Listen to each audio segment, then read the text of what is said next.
Judas capítulo 1.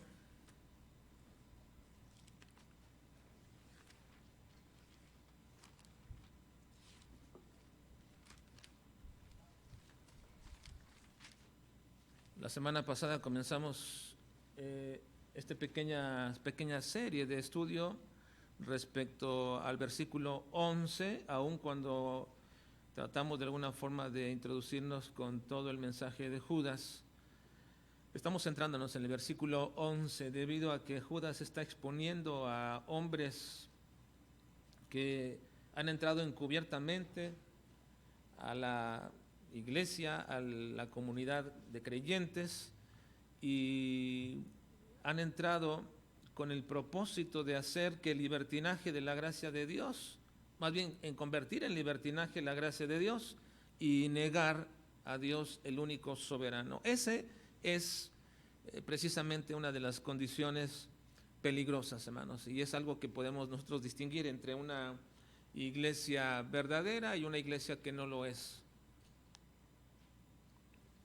Cuando nosotros queremos observar esto, quizás pueden tener una definición de sus doctrinas, de sus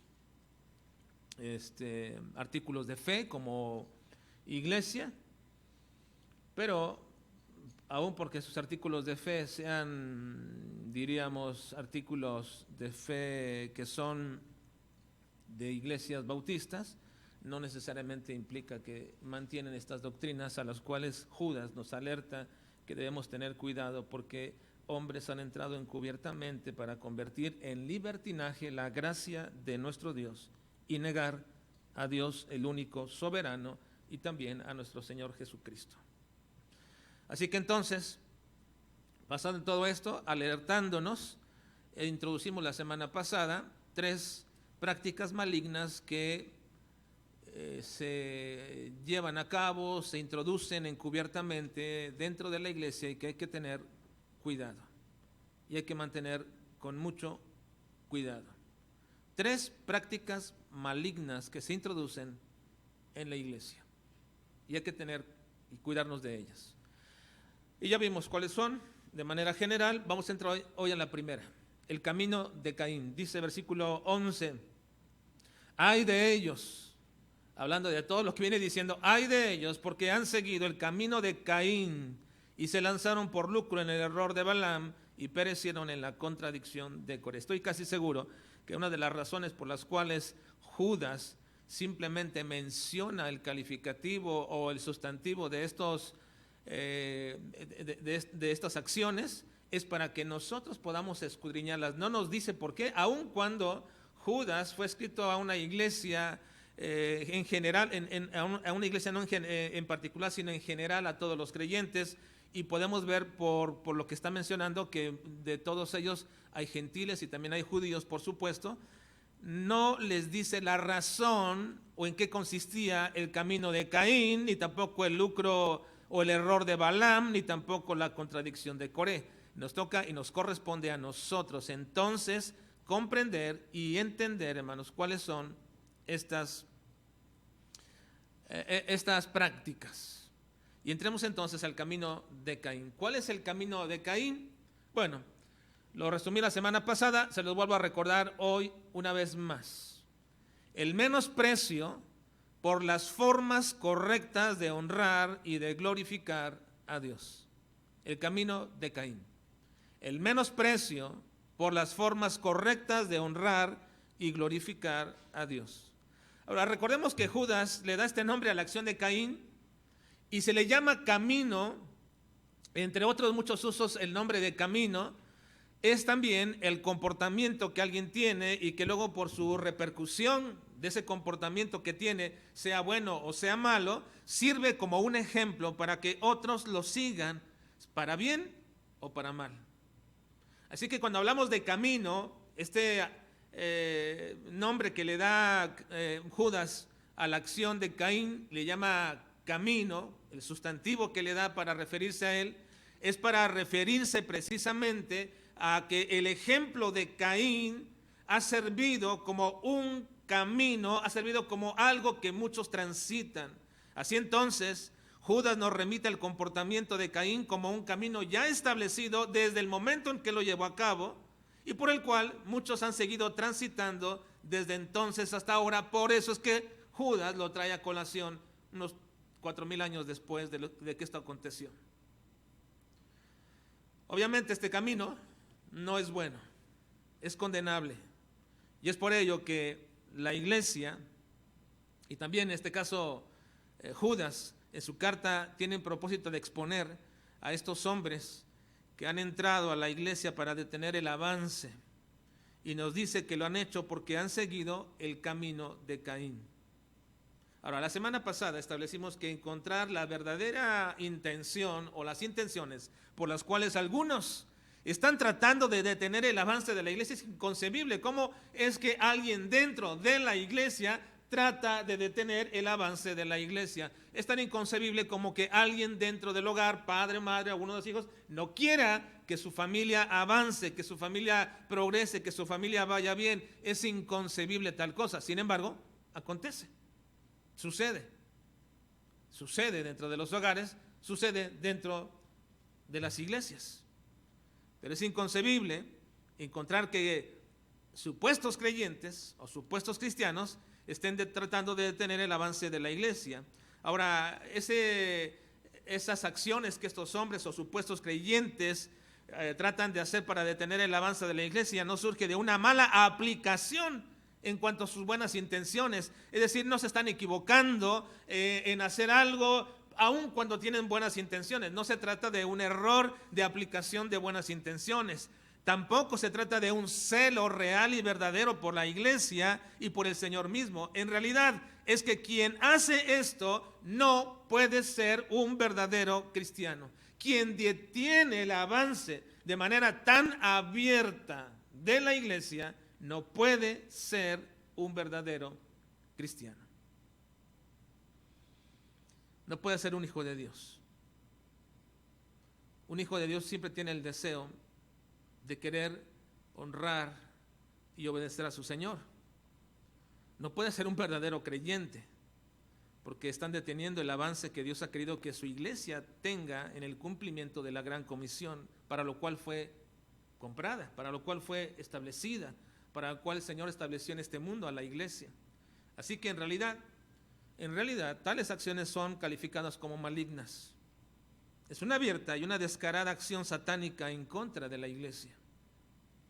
Ahora bien, la razón de alertarnos de Judas respecto de esto es precisamente para que nosotros no sigamos ese camino.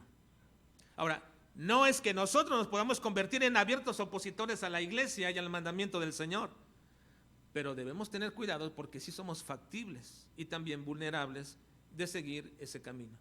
Y hay que cuidarnos. Y debemos cuidarnos de no andar por ese camino, el camino de Caín. Así que identifiquemos en esta mañana bien ese camino para no correr el peligro de seguirlo. Vayamos al pasaje que nos debe dar el entendimiento de cuál es el camino de Caín. Génesis capítulo 4, por favor. Vayan conmigo a Génesis capítulo 4.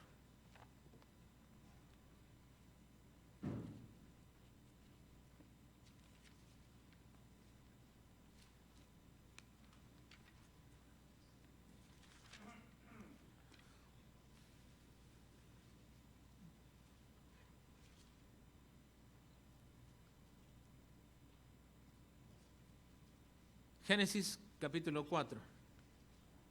¿Lo tienen, hermanos? Dice el versículo 1: conoció Adán a su mujer Eva, la cual concibió y dio a luz a Caín, y dijo: por voluntad de Jehová he adquirido varón. Después dio a luz a su hermano Abel, y Abel fue pastor de ovejas, y Caín fue labrador de la tierra.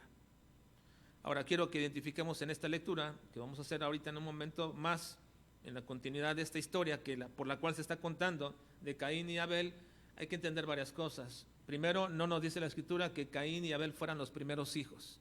Ahora, probablemente no lo eran. muy probablemente Caín y Abel no eran los primeros hijos. Porque cuando Caín es desechado y cuando Caín es maldecido y quitado de aquel lugar y vuelto errante, Caín dice, ¿qué haré? Porque alguien me querrá matar. Y el Señor pone una marca sobre él, pero ¿quién lo querría matar si no eran más que sus propios padres si fueran los primeros? Y segundo, cuando él anduvo errante, dice que conoció a su mujer. Y entonces ya Caín o ya tenía una mujer o bien en cierto lugar la conoció. Pero cualquiera que sea la razón, sí tenemos que entender que la Escritura no dice que Caín y Abel fueran los primeros hijos de Adán y de Eva. Y tampoco los únicos. Ahora, noten lo siguiente. Ya nos pone de manifiesto esto. ¿Quiénes están ahí? Caín y Abel. Y aclara de manera inmediata. Después dio a luz su hermano Abel. Y Abel fue pastor de ovejas y Caín fue labrador de la tierra. Nos dice a qué se dedicaban estos dos hijos. Ahora, versículo 3. Y aconteció andando el tiempo que Caín trajo del fruto de la tierra una ofrenda a Jehová. Es importante checar bien todo lo que se menciona. Y aconteció andando el tiempo que Caín trajo del fruto de la tierra una ofrenda a Jehová, y Abel trajo también de los primogénitos de sus ovejas, de lo más gordo de ellas, y miró Jehová con agrado a Abel y a su ofrenda, pero no miró con agrado a Caín y a la ofrenda suya. Y se ensañó Caín en gran manera, y decayó su semblante. Bueno, aquí nos introduce a la historia de Caín y de Abel y a un acontecimiento que fue pues muy grave en la vida de Caín, y veremos por qué es tan grave este momento. Bueno, estos primeros versículos vemos, hermanos, en primer lugar que la ofrenda es una señal de reconocimiento de quién es Dios y es una expresión de adoración. La ofrenda es una señal de reconocimiento de quién es Dios y es una forma de expresar nuestra adoración. La mejor forma de acercamiento a Dios de parte de un pecador para acercarse a Dios es el reconocimiento en primer lugar de su condición. Ningún hombre se puede acercar a Dios si no reconoce su condición. La Biblia dice, hermanos, que el Señor voltea, que el Señor deja, que el Señor no se agrada del pecador. Él voltea su rostro. Un hombre que viene delante de Dios como tal, sin haber admitido que es pecador, no es escuchada su oración, es desechada. La mejor manera, hermanos, de manifestar el reconocimiento de quién es Dios es mediante una ofrenda. Así que ningún pecador, ningún hombre puede venir delante de Dios si primero no reconoce su condición, no es acepto.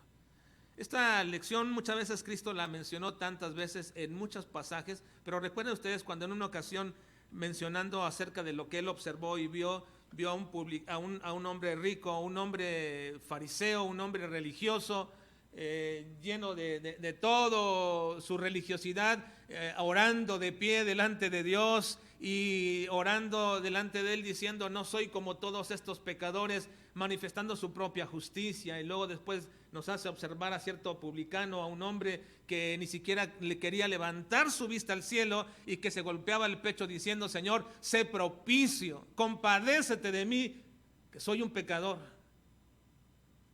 El Señor dijo, este hombre regresó justificado, porque nadie se puede acercar a Dios por sus propios méritos, ni en su propia condición o concepción de cómo es. Para acercarnos a Dios tenemos que reconocer que somos pecadores. Así que la forma correcta de acercamiento a Dios de parte de un pecador es cuando reconoce esa condición. Y la mejor manera de manifestar ese reconocimiento de quién es Dios es mediante una ofrenda. La ofrenda era la forma de venir delante de Dios mostrando penitencia o aceptación del pecado. Miren, la ofrenda es el reconocimiento de quién es Dios y quién soy yo, en pocas palabras. Si me quiero acercar a Dios en el Antiguo Testamento, cuando Caín y Abel llegaban con una ofrenda. Llegaron con una ofrenda y todos los demás en reconocimiento de quién es Dios y quiénes eran ellos. Así que trajeron una ofrenda. Y esa ofrenda, en el caso de Caín, fue rechazada y en el caso de Abel fue aceptada. Así que entonces, la ofrenda a Dios es una expresión de que reconozco quién es Dios y quién soy yo. Yo no puedo venir delante de Dios con mis propios méritos si no reconozco que soy pecador. Y cuando llego delante de Dios no puedo llegar con las manos vacías. Debo traer una ofrenda. Ahora, ¿cuál es esa ofrenda? Porque usted dirá, bueno, ya no existe ninguna ofrenda más por el pecado. Correcto, nuestra ofrenda es Cristo. Pero en su momento, ¿cuál era esa ofrenda? Así que cada vez que alguien traía una ofrenda delante de Dios, era la forma de adorar y reconocer a Dios, quién es el Dios totalmente santo y quién soy yo, totalmente pecador. No puedo acudir a Él poniéndome al mismo nivel de Dios sin decir absolutamente nada, sin reconocer nada. Venir delante de Dios en aquel momento, tratar de venir delante de Dios en aquellos tiempos antiguos testamentarios y no traer una ofrenda, era tratar de ponerse al mismo nivel que Dios. Así que entonces tenían que reconocer su bajeza y su pecado, y por ello es que la ofrenda es un reconocimiento de nuestra condición tan baja y también de la grandeza de Dios. Ahora, no sabemos cómo fueron instruidos en ello Caín y Abel. No nos dice nada la Escritura. Los capítulos anteriores de Génesis no nos habla de esto. Simplemente aquí introduce a Caín y Abel respecto al asunto de la ofrenda que ellos trajeron. ¿Cómo fueron instruidos ellos en la ofrenda? No nos lo dice la Escritura. ¿Cómo es que a Adán y Eva los instruyeron? No lo sabemos. Pero lo que sí sabemos es que sí fueron instruidos. Eso sí, ¿por qué? ¿Cuál es la razón de saber que sí fueron instruidos respecto de la ofrenda? La razón es que trajeron una ofrenda. Esa es la razón. ¿Por qué traerían una ofrenda a ellos? ¿Quién les dijo que habría que traer una ofrenda a Dios?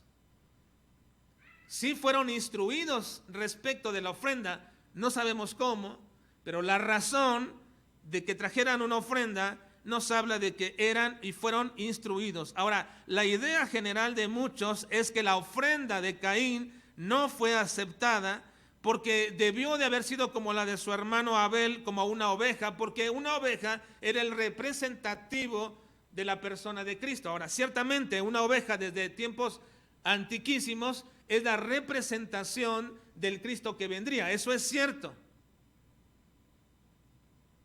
Y el derramamiento de sangre de esa oveja era el derramamiento prefigurado de que ese sacrificio se llevaría a cabo en el futuro. Eso es cierto. Pero que sea cierto que la ofrenda de Caín no fue aceptada porque debió haber sido una oveja, en eso no estoy de acuerdo. No creo que esa es la razón por la cual la ofrenda de Caín no fue aceptada. Porque el hecho de que posteriormente, ya en la ley, en el tiempo de la ley, especificando claramente cómo debían ser las ofrendas, se mandara a traer ofrendas de vegetales, nos hace suponer que entonces no es la razón por la cual fue rechazada la ofrenda de Caín. No. Si después, posteriormente, se reglamentan las ofrendas, usted diría, bueno, ahí se introduce una nueva. Fuera que se introdujera nueva, Dios no iba a cambiar de parecer en este sentido. La ofrenda de Caín era del fruto de la tierra, vegetales, pero también está tipificado que se entreguen ofrendas. Ahora, no quiere decir que la ley está introduciendo cosas nuevas. La ley está regulando las cosas que siempre han sido. Dios es constante, es continuo en todo lo que Él demanda. La ley simplemente está regulando y está poniendo en orden lo que se debe de hacer. Por eso, aun cuando algunos dicen que el diezmo no es del tiempo de la gracia, que el diezmo no es para la iglesia, que porque es de la ley, se equivocan. El diezmo fue entregado antes de la ley. A Abraham fue antes que la ley y fue entregado, y era una costumbre. Simplemente en la ley se regula que así se debería de hacer. Y el hecho mismo de que se regule en la ley que así debería de hacer lo que fue antes de la ley, también nos implica que después de la ley, continúa a menos que se deseche. a menos que se diga claramente que tales cosas ya no son vigentes, tal como el libro de los Hebreos lo menciona respecto al sacrificio de animales. Ahora, entendiendo esto, hermanos, no creo que la ofrenda de Caín fuera rechazada porque no fue un animal, una oveja o un animal en sí mismo. Dice Levítico 2:1, versículo 4. Cuando alguna persona ofreciere oblación a Jehová, su ofrenda será flor de harina, sobre la cual echará aceite y pondrá sobre ella incienso. Y la traerá a los sacerdotes, hijos de Aarón, y de ello tomarán el sacerdote su puño lleno de la flor de harina y del aceite con todo el incienso, y lo hará arder sobre el altar para memorial, ofrenda encendida, es olor grato a Jehová. Y lo que resta de la ofrenda será de Aarón y de sus hijos, es cosa santísima de las ofrendas que se queman para Jehová. Cuando ofrecieres ofrenda cocida en horno, será de tortas de flor de harina sin levadura, amasada con aceite, y hojaldres sin levadura, untadas con aceite. Así que era aceptable a Dios y era agradable a Dios una ofrenda de vegetales, hermanos. Sí, lo era. Sí lo era. Usted dirá una vez más, pero eso fue la ley. Una vez más, hermanos, la ley tiene como objeto regular o mandar o hacer visible lo que es del Señor, lo que el Señor ha manifestado y ha dado. Ahora, así que entonces es de suponerse, basado y pensando en esto, hermanos, es de suponerse que fuera muy normal que Abel trajera una oveja porque era pastor de ovejas. ¿No era normal esto, hermanos? Era muy normal que Abel trajera una oveja porque él era pastor de ovejas. Y también era muy normal que Caín trajera del fruto de la tierra porque él era labrador. ¿Era o no normal? Por supuesto que era normal. Si Abel era pastor de ovejas y trajo una oveja, y Caín era labrador y trajo una ofrenda que también es aceptable por la ley posteriormente, entonces, ¿por qué Dios no aceptó la ofrenda de Caín? ¿Por qué Dios no aceptó la ofrenda de Caín? Bueno, es lo que vamos a escudriñar en nuestro pasaje. Vayamos al versículo 6, donde nos quedamos en esta lectura. ¿Por qué Dios no aceptó entonces la ofrenda de Caín? Versículo 6. Bueno, el versículo 5 dice: pero no miró con agrado a Caín y a la ofrenda suya, y se ensañó Caín en gran manera y decayó su semblante. Ahora, versículo 6, lean conmigo, por favor, hermanos. Versículo 6 dice: ¿por qué te has ensañado y por qué ha decaído tu semblante? Bien hicieres, no serás enaltecido, y si no hicieres bien, el pecado está a la puerta. Con todo esto, hasta ahí, hermanos. Dios confronta a Caín con su actitud. Después de que no acepta la ofrenda de Caín, de que no fue agradable a Caín, Dios confronta a Caín con su actitud y le dice: ¿por qué te has ensañado? ¿Y por qué ha decaído tu semblante?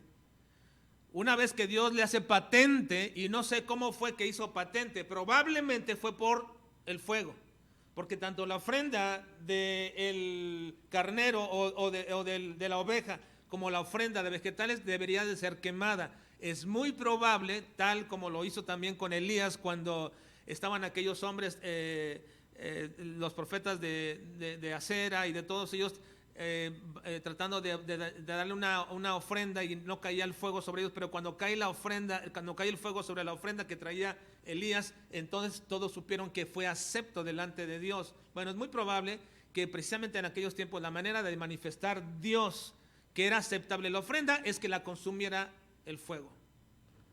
Y muy probablemente esto aconteció. Ahora, no nos lo dice la Escritura, simplemente es que Dios le hizo manifiesto a Caín que no era agradable para él su ofrenda. Probablemente no la consumió con fuego.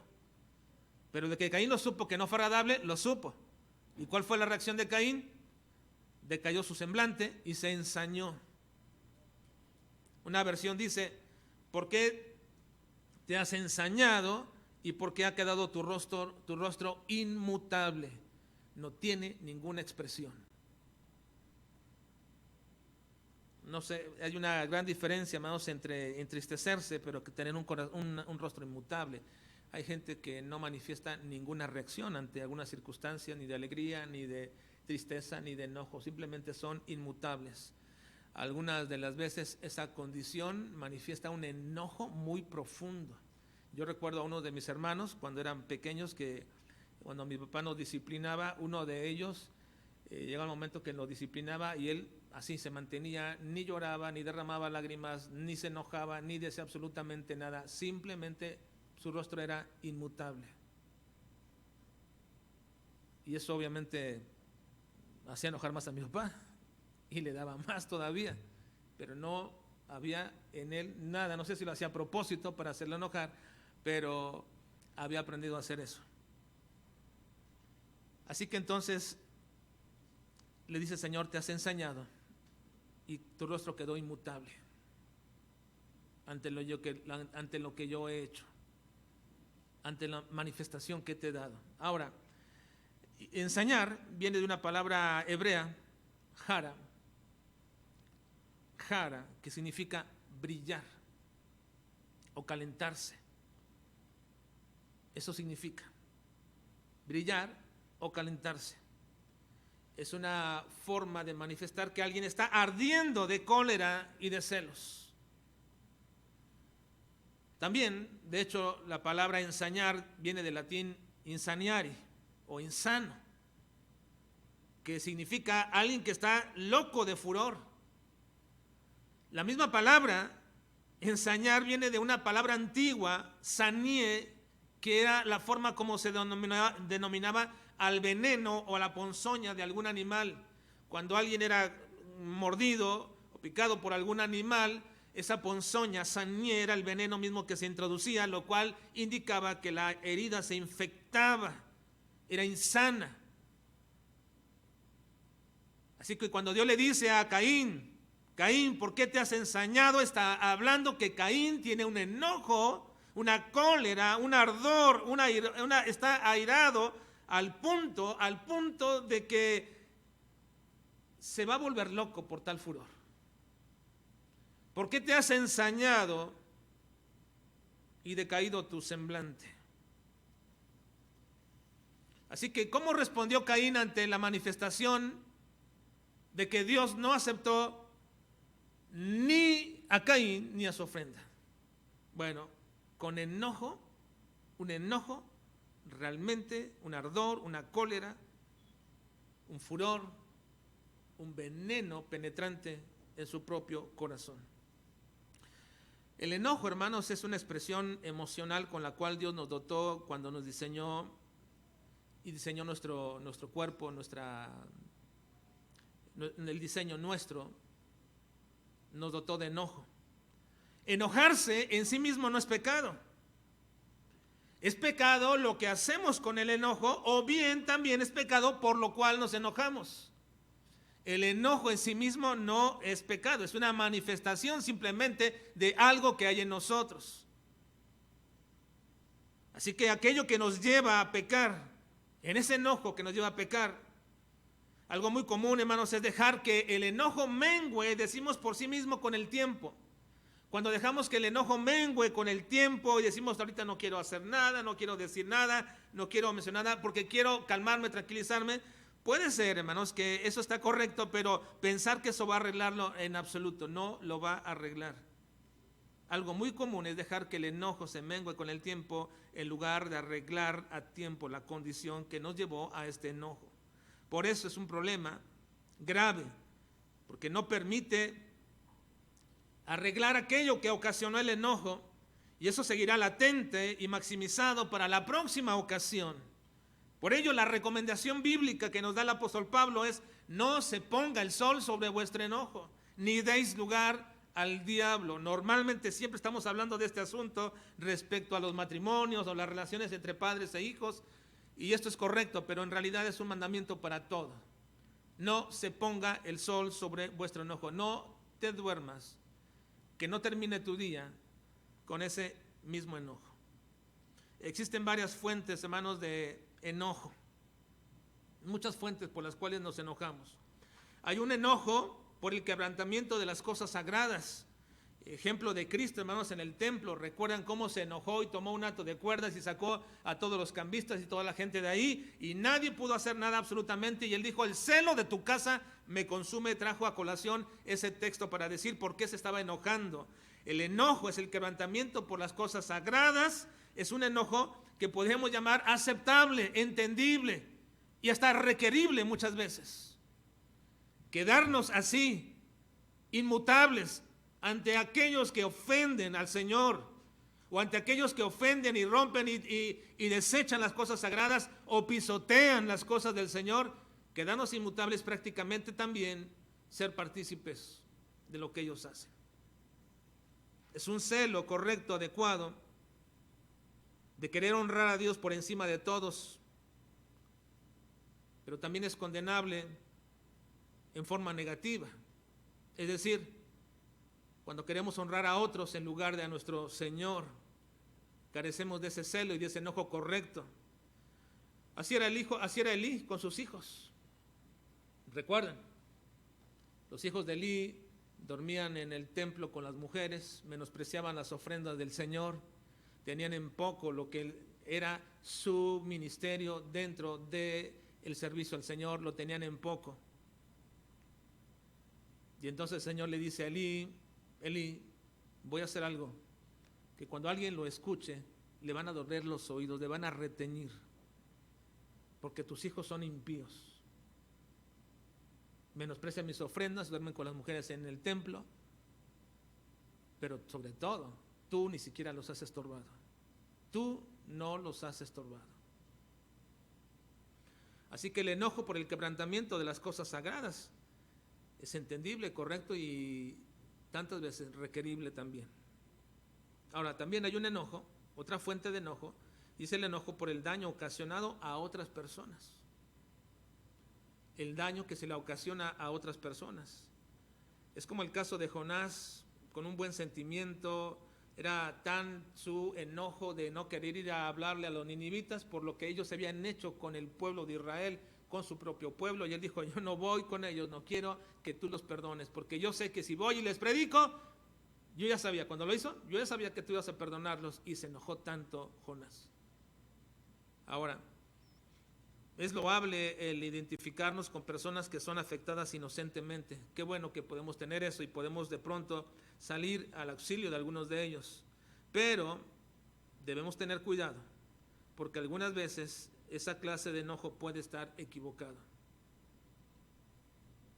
porque solo tenemos una percepción parcial de eso. Normalmente esa clase de enojo solo conoce una de las partes y podría estar basado en las meras apariencias.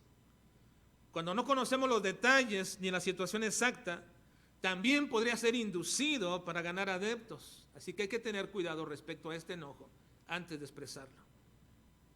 Pero hay una tercera causa de enojo, y esta es la de Caín. Una tercera causa de enojo que es la de Caín, y es precisamente cuando el orgullo es herido. Cuando nuestro orgullo es herido. Sí. Casi ninguno de nosotros aceptamos que nuestro orgullo sea herido. No. Ese clase de enojos es por lo que nos sucede a nosotros. Ese es el caso de Caín, y Dios le dice a Caín que su enojo es injustificado. Caín, ¿por qué te has ensañado? ¿Por qué te has llenado de enojo profundo por lo que está sucediendo? ¿Por qué te has ensañado, Caín? ¿Y por qué ha decaído tu semblante? Dios conocía perfectamente el corazón de Caín y sabía que una ponzoña, que un veneno se había apoderado de él. Debemos tener cuidado, hermanos, cuando el enojo llegue a este punto en nuestras vidas. Debemos tener cuidado cuando ese enojo llega ahí y está latente y lo queremos reprimir y reprimir, cuando no lo entregamos correctamente delante del Señor. De pronto va a explotar, de pronto va a salir, pero la razón tiene que ver con nosotros. Si fuera la razón de acerca de las cosas sagradas del Señor, qué bueno que así sea. Si fuera porque alguien es afectado y es injustamente afectado también, qué bueno. Pero cuando se trata de nosotros, de que hemos sido nosotros vituperados, hemos sido heridos. Cuando se trata de nosotros hay que tener mucho cuidado con ese enojo. Y Dios le dice a Caín, tu enojo es injustificado. ¿Por qué? Dice el versículo 7. Vean, si bien hicieres, hermanos, si bien hicieres, ¿qué? ¿No serás enaltecido? Es injustificado lo que haces, Caín. Tu enojo es injustificado, porque si haces bien, no serás enaltecido, no serás puesto en estima, lo que quiere decir la palabra, no serás tenido en alta estima si haces bien, y si no haces bien, el pecado está a la puerta, está latente ahí, tu enojo por las cosas incorrectas, porque te hirieron, porque te sientes herido, porque te sientes vituperado en lo que te ha acontecido, es injustificado. ¿Por qué? Y es peligroso, porque el pecado está a la puerta. Cuando estás enojado por algo que te han hecho y no lo arreglas espiritualmente delante de Dios, el pecado siempre está a la puerta. Siempre. Las otras dos fuentes de enojo no te llevan a este punto. Lo que te lleva al punto del pecado es tu propio enojo. Así que entonces le dice el Señor que su enojo es injustificado. Ahora, esta clase de enojo injustificado de Caín lo llevó a un extremo inconcebible. No arregló el asunto. Su enojo no lo pudo arreglar, su enojo lo mantuvo ahí, latente, cuidándolo, esperando el momento.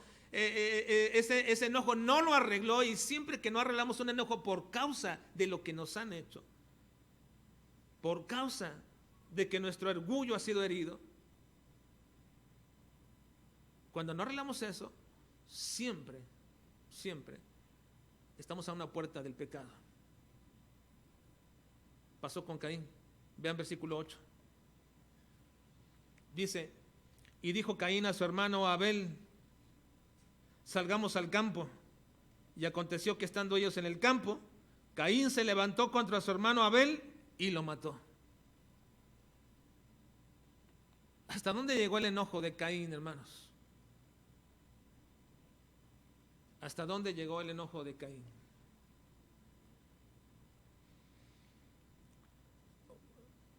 No sé si a veces, algunas ocasiones, porque lo he escuchado cuando hay gente tan enojada, que de pronto dicen que deseaban o desean la muerte de alguien que les ha causado ese daño. Pero ese es el punto, hermanos, a dónde llegamos cuando el enojo no es arreglado correctamente en nuestras vidas. Así que el enojo de Caín no se arregló y llegó a un punto de extremo inconcebible entre hermanos, entre familia. Ahora, tal fue la acción, tan abominable la acción de Caín, que se le hizo considerar con tal acción como un hijo del mismo diablo. Dice primera de Juan 3:12. No como Caín, que era del maligno y mató a su hermano. ¿Y por qué causa le mató? Porque sus obras eran malas y las de su hermano justas.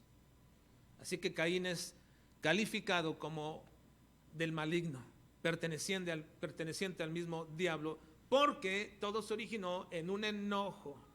El Señor le dice, si haces bien, mira, todo se arregla, haz lo correcto y serás enaltecido. Pero si no haces lo correcto y no arreglas tu enojo que tienes ahora, el pecado está a la puerta. ¿A qué punto llegó? Matar a su hermano y llegar a esta situación. Ahora, pero no son las acciones cometidas bajo el enojo lo que se llama el camino de Caín. No es eso. no son las acciones cometidas bajo el enojo, como fue lo que hizo Caín, a lo que podemos llamarle el camino de Caín. No fue eso. Las acciones llevadas a cabo bajo el enojo incorrecto, inadecuado, no arreglado adecuadamente delante del Señor, no es lo que se llama el camino de Caín. El camino de Caín es una actitud espiritual de afrenta a Dios y también de deshonra. El problema grave de esta historia no fue la muerte de Abel. Por supuesto que la muerte de Abel fue muy quizás incomprensible, inentendible para Adán y Eva. No nos menciona, no nos dice qué fue lo que sintieron, pero no tendríamos que ir muy lejos cuando vemos también actualmente lo que sucede cuando un familiar nuestro muere. Pero que eso haya pasado la primera ocasión, la primera situación eso en el mundo, y Adán y Eva fueran enfrentados con esta circunstancia, fue algo terrible, por supuesto. Pero el problema grave de esta historia, por lo cual se está contando la historia, no es en virtud del primer asesinato. El problema no es el primer asesinato. El problema grave de todo esto, por lo cual se cuenta la historia, no es para dejarnos ver lo horrible que es el homicidio. No, allí está, es condenable y por supuesto que es abominable. La razón de contarnos esta historia de Caín y de Abel es precisamente revelarnos cuál fue el grave problema irreal de Caín, que sigue marcando un camino por el cual muchos transitan. No es el homicidio. El problema por lo cual Judas después 4000 años le llama lo que ya está estereotipado como un camino de Caín, es para alertarnos. Así que la historia de Caín y de Abel es contada no en virtud de que sean los primeros hijos de Adán y Eva, no es contada en virtud de que fue el primer asesinato, es contada porque Caín estableció un camino del cual tenemos que cuidarnos. Y hay que estar alertas. ¿Cuál es ese camino? Miren, observemos lo siguiente, versículo 3. Versículo 3, por favor.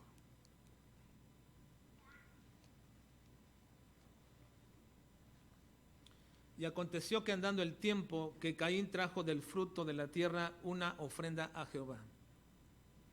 Cuando uno estudia la palabra de Dios, uno tiene que tener cuidado en la manera como se expresa la misma palabra de Dios. Nosotros creemos, hermanos, que la palabra de Dios es inspirada por Dios, por el Espíritu Santo, hermanos. ¿Creemos esto? Entonces, ¿cada palabra está de sobra o cree que se puso así nada más porque a alguien se le ocurrió? No. Es importante, el Espíritu Santo instruyó, reveló cómo se debería de escribir la connotación misma de las frases, de las palabras. Así que dice, aconteció que andando el tiempo que Caín trajo del fruto de la tierra. ¿Y se expresa? ¿Cómo se expresa? ¿Cómo se expresa aquí, hermanos? ¿Qué trajo del fruto de la tierra? Una ofrenda a Jehová. Una ofrenda a Jehová. El énfasis de esta expresión está en el hecho de que Caín hizo algo común, la ofrenda del Señor. Trajo una ofrenda a Jehová. Era del fruto de la tierra, obviamente, de lo que él hacía. Pero no era lo mejor del fruto de la tierra. Cuando vino delante del Señor, no trajo lo mejor del fruto de la tierra, trajo una ofrenda a Jehová. La connotación es que era algo común, tomó de cualquier lado, de cualquier lugar, trajo del fruto de la tierra y lo trajo a Jehová. Ahora, ¿por qué digo que esa es la connotación? Porque el versículo 4 lo hace contrastable con eso. Vean el versículo 4, dice, y Abel trajo también de los primogénitos de sus ovejas. Y aquí aclara, trajo de los primogénitos de sus ovejas, de lo más gordo de ellas. Así que entonces el contraste se hace perfecto. Al decir que Caín trajo una ofrenda, pero Abel trajo de los primogénitos y de lo más gordo. Este contraste marcado con lo que hace Abel hace la diferencia entre Caín y el aspecto de su ofrenda reflejaba su actitud que tenía para Dios. Abel consideraba traer la mejor ofrenda para Dios porque su consideración de quién es Dios está expresada en su ofrenda. Pero la ofrenda es simplemente la manifestación. En realidad, ¿qué hizo que Abel trajera lo mejor? su percepción de quién es Dios, su actitud. ¿Con qué lo hizo? Trajo lo mejor de la ofrenda, de lo más gordo, de los primogénitos. Abel creyó que Dios es supremo y que Dios es inigualable y que por tanto la ofrenda que pudiera traer a él no podía ser de la común de las ovejas. Si Dios es tan grandioso, tan majestuoso y debería traerle una ofrenda a Dios, pues no podía traer nada comparable con Dios, pero de lo que él tenía debería traer por lo menos lo mejor. Y así fue. Tomó de los primogénitos y tomó de lo engordado. Entonces Abel tenía una percepción de quién era Dios, no así con Caín. Por tanto, la ofrenda que presentaban ellos debería de ser la mejor. Y podríamos decir que esto es una mera suposición. Dirían, bueno, en realidad usted está suponiendo eso. Ustedes podrían decir, quizás usted supone que la ofrenda de Abel era mejor que la de Caín. Bueno, acabo de mencionar que se hace un contraste entre los dos. Pero quiero que noten también que así se menciona en la Biblia, que sí, que la ofrenda de Abel era mejor que la de Caín. Hebreos 4:11, vean lo que dice Hebreos 4:11. Procuremos, perdón, 11 es al revés, 11:4. 11:4. Hebreos 11:4. Dice, bueno, por la fe, leanlo mal, por favor. Dice, por la fe, Abel ofreció a Dios más, ¿qué dice, hermanos? Excelente sacrificio que Caín. ¿Se hace la diferencia o no? Sí, es marcada la diferencia. ¿Cuál era el problema en este asunto, hermanos? Era la ofrenda misma en el sentido de cómo se hizo. Ofreció más excelente sacrificio que Caín, por lo cual alcanzó testimonio de que era justo, dando Dios testimonio de sus ofrendas, y muerto aún hablan por ella. Ahora, una vez más, no es que la mejor ofrenda fuera una oveja, porque también la ofrenda de vegetales era aceptable. Sin embargo, es lo que ellos hicieron. Caín trajo una ofrenda, y se menciona así una ofrenda como algo común, pero Abel trajo de sus primogénitos y trajo de lo más gordo. Marca entonces una diferencia entre lo uno y lo otro.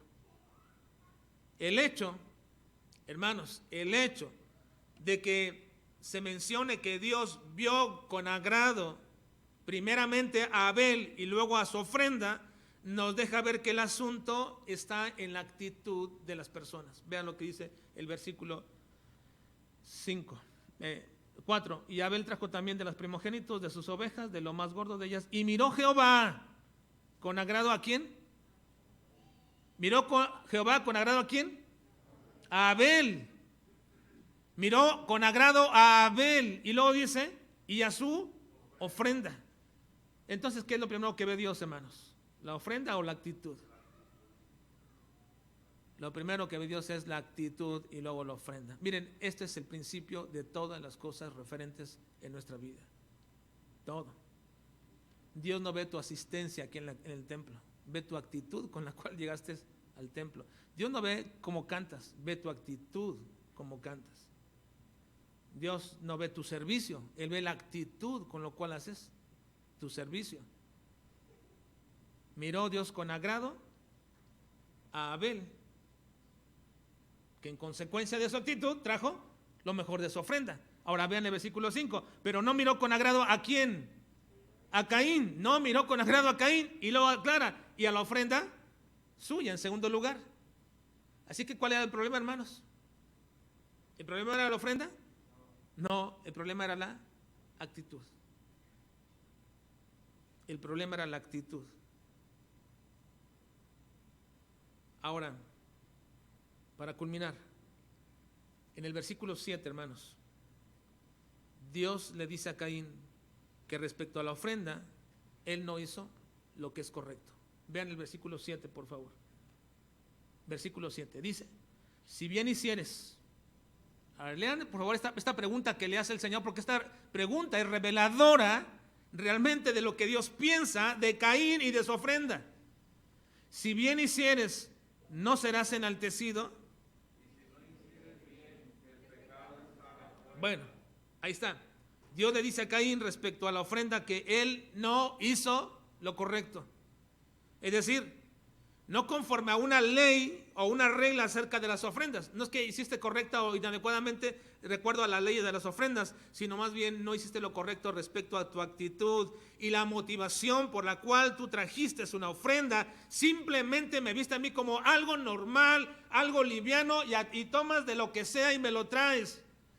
Eso no es el problema, la ofrenda. El problema es tu actitud, de cómo tú me ves a mí, de cómo me percibes a mí. La ofrenda no es más que el reflejo de lo que creemos de Dios.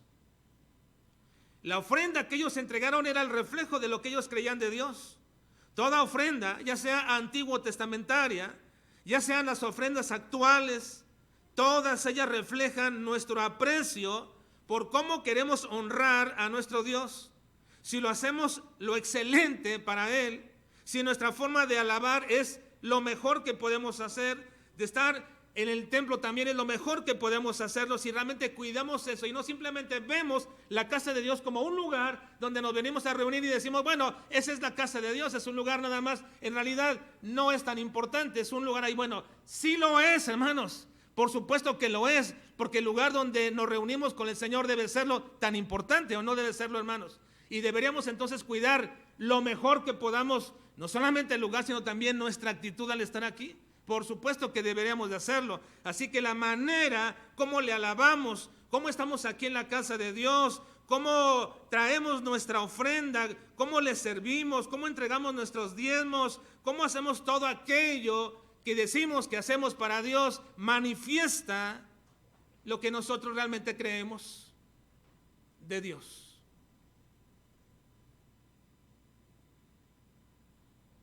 ¿No creen, hermanos? ¿No creen que la actitud con que hacemos las cosas manifiesta realmente lo que creemos de Dios?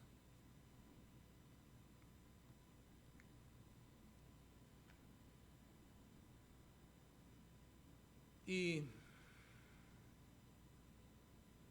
por supuesto que si nuestra actitud es correcta, pensando que Dios es tan grandioso, tan supremo, tan inalcanzable, entonces todo lo que hagamos en virtud de quién es Dios debe ser de la misma manera.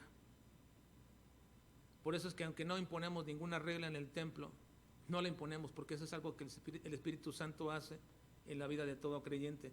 ¿No creen que como creyentes, como hijos de Dios, que marcamos una diferencia, deberíamos, no solamente en el templo, sino en cualquier parte, vestirnos adecuada y correctamente como a hijos que profesan piedad? ¿No lo creen, hermanos? ¿O hemos de confundirnos como la gente de este mundo? ¿No creen que deberíamos, que así como educamos a nuestros hijos en la casa, a sentarse y a comer y a estar quietos y a obedecer y a callar cuando están hablando los adultos, etcétera, así como les educamos y les regañamos, no también deberíamos educarlos para que estén así en el templo? ¿No creen, hermanos, que nosotros mismos, nuestros jóvenes, nuestras señoritas, tienen que vivir una vida igualmente digna y honesta del Señor? Porque si nosotros decimos que creemos en un Dios soberano y grandioso, entonces ¿por qué? ¿Por qué honramos más a los nuestros que a Dios mismo? ¿Por qué menospreciamos a nuestro Dios? ¿Y cómo lo manifestamos? Lo manifestamos con nuestra ofrenda. Con nuestra ofrenda. Ahora, entiéndame bien aquí lo que digo por ofrenda. Puede ser una ofrenda, como dice el apóstol Pablo, de sacrificio, de alabanza.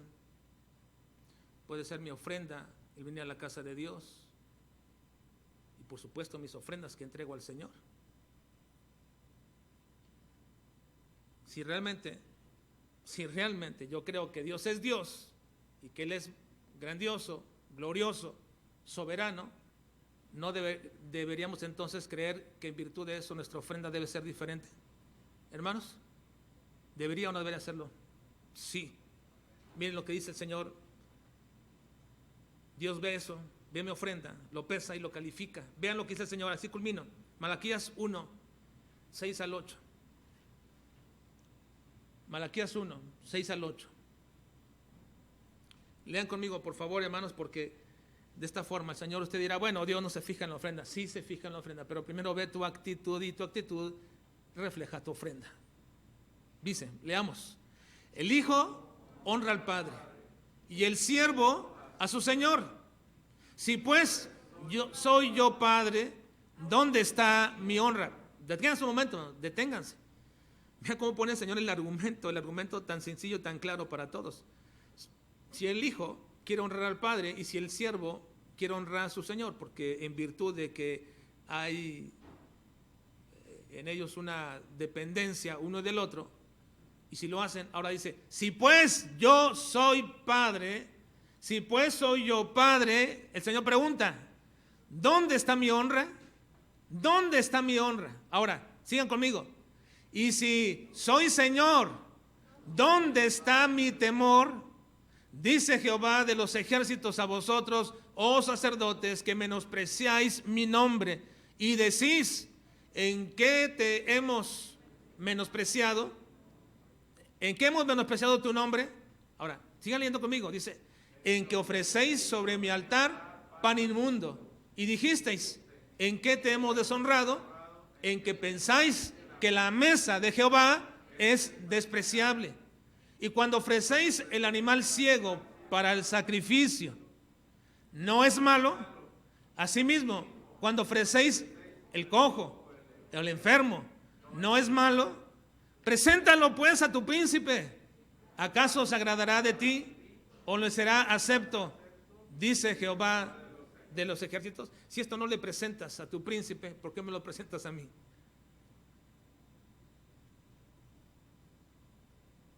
Si puedes hacer esto con otros, si puedes llegar temprano al trabajo, si puedes llegar temprano o cumplir con tu trabajo tal, ¿por qué no lo haces conmigo? ¿Dónde está mi honra? ¿Dónde está mi honra? El camino de Caín, hermanos, es un desprecio por las formas correctas de honrar y de glorificar a Dios. Ese es hacer común lo que Dios es y lo que Dios nos da para honrarlo.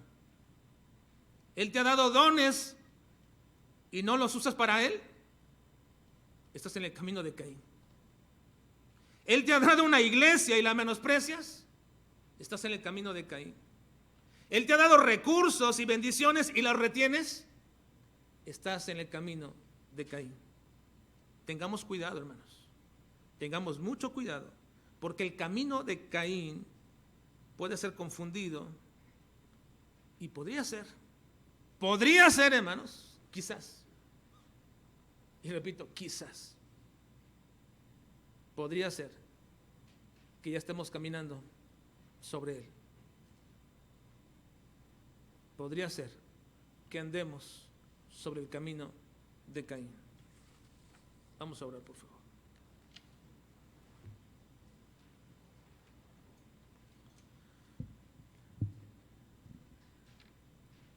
Padre, te rogamos en el nombre de Cristo que tu Espíritu Santo, Señor, nos redarguya y que tu palabra nos alumbre bien nuestro camino. Porque quizás, Señor, sin darnos cuenta, hemos estado pisando por ese camino. Hemos andado sin darnos cuenta, Señor. Y te pedimos perdón, porque no queremos ser hijos que te menosprecien, ni siervos que te deshonren, Señor. Muy probablemente podríamos confundirnos y estar transitando por el camino de Caín, haciendo común lo que te honra a ti, Señor. Ayúdanos, Padre, ayúdanos. Exhórtanos, redarguye nuestro corazón y aplica tu palabra de forma personal a cada uno de nosotros. Te lo ruego, Señor, y te lo suplico en Cristo Jesús. Amén.